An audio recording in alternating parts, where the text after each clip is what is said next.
ನಮ್ಮ ಚಿಂತಾಮಣಿ ನ್ಯೂಸ್ ಕನ್ನಡಕ್ಕೆ ಸ್ವಾಗತ. ಗಂಗಾವತಿ ತಾಲೂಕಿನ ಹೊಸಳ್ಳಿಯಲ್ಲಿ ಅದ್ಧೂರಿಯಾಗಿ ನಡೆದ ಗಂಗಾದೇವಿ ಜಾತ್ರಾ ಮಹೋತ್ಸವ. ಹೊಸಳ್ಳಿಯಲ್ಲಿ ಶ್ರೀ ಗಂಗಾದೇವಿ ಜಾತ್ರಾ ಮಹೋತ್ಸವ ಅಂಗವಾಗಿ ರಥದಲ್ಲಿ ಶ್ರೀ ಗಂಗಾದೇವಿಯನ್ನು ಪ್ರತಿಷ್ಠಾಪಿಸಿ ರಥಕ್ಕೆ ವಿವಿಧ ಪುಷ್ಪಗಳಿಂದ ಅಲಂಕೃತವಾಗಿ ಸಿಂಗರಿಸಲಾಗಿತ್ತು. ಜಾತ್ರಾ ಮಹೋತ್ಸವದಲ್ಲಿ ಈ ಬಾರಿ ಮಹಿಳೆಯರು ಮಾತ್ರ ತೇರು ಎಳೆಯುವ ಮೂಲಕ ಎಲ್ಲರ ಗಮನ ಸೆಳೆಯಿತು. ಕೊಪ್ಪಳ ಜಿಲ್ಲೆಯಲ್ಲಿ ಹೇರೂರಿನಲ್ಲಿ ಮಹಿಳೆಯರು ರಥ ಎಳೆದಿದ್ದು, ನಂತರ ಹೊಸಳ್ಳಿಯಲ್ಲಿ ಮಹಿಳೆಯರಿಂದಲೇ ರಥೋತ್ಸವ ಜರುಗಿದ್ದು ವಿಶೇಷವಾಗಿ ಕಂಡುಬಂತು. ಈ ಸಂದರ್ಭದಲ್ಲಿ ಹೊಸಳ್ಳಿ ಗ್ರಾಮದ ಗುರು ಹಿರಿಯರು, ಯುವಕರು, ವಿವಿಧ ಸಮಾಜದ ಮುಖಂಡರು ಭಾಗವಹಿಸಿದ್ದು, ಯುವಕರು ತಮಟೆ ಸದ್ದಿಗೆ ಹೆಜ್ಜೆ ಹಾಕಿ ಕುಣಿದು ಕುಪ್ಪಳಿಸಿದರು.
ಗಂಗಾವತಿ ನಗರದಲ್ಲಿ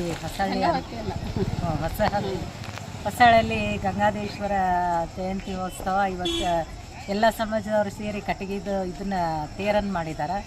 ತೇರು ಎಳಿಬೇಕಂತೇಳಿ ಎಲ್ಲ ಮಹಿಳೆಯರ ಕಡೆಯಿಂದನೇ ಎಳಿಸ್ಬೇಕಂತ ಎಲ್ಲ ಸಮಾಜದವರು ಸೇರಿ ಮಹಿಳೆಯರಿಗೆ ಹೆಚ್ಚಿನ ಆದ್ಯತೆಯನ್ನು ಕೊಟ್ಟಿದ್ದಾರೆ.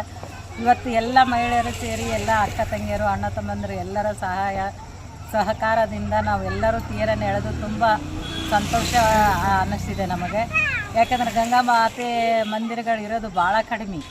ಹಾಗಾಗಿ ಇಲ್ಲಿ ನಮ್ಮ ಹೊಸಳ್ಳಿಯಲ್ಲಿ ಗಂಗಾದೇಶ್ವರ ದೇವಸ್ಥಾನ ಇರೋದ್ರಲ್ಲಿಂದ ಎಲ್ಲ ರೀತಿಯಿಂದನೂ ಶಾಂತಿ, ನೆಮ್ಮದಿ, ಸಮೃದ್ಧಿ, ಮಳೆ ಬೆಳೆ ಎಲ್ಲ ಚೆನ್ನಾಗೇ ಇರ್ತದೆ. ಆ ತಾಯಿಯ ಅನುಗ್ರಹ ಎಲ್ಲರಿಗೂ ಇರಲಿ. ಹಾಗೂ ನಮ್ಮ ಮಹಿಳೆಯರಿಗೆ ಹೆಚ್ಚಿನ ಆದ್ಯತೆ ಕೊಡೋದ್ರಿಂದ ಮಹಿಳೆಯರಂದ್ರೆ ಶಕ್ತಿ ಮಾತೆಗಳಿದ್ದಂತೆ.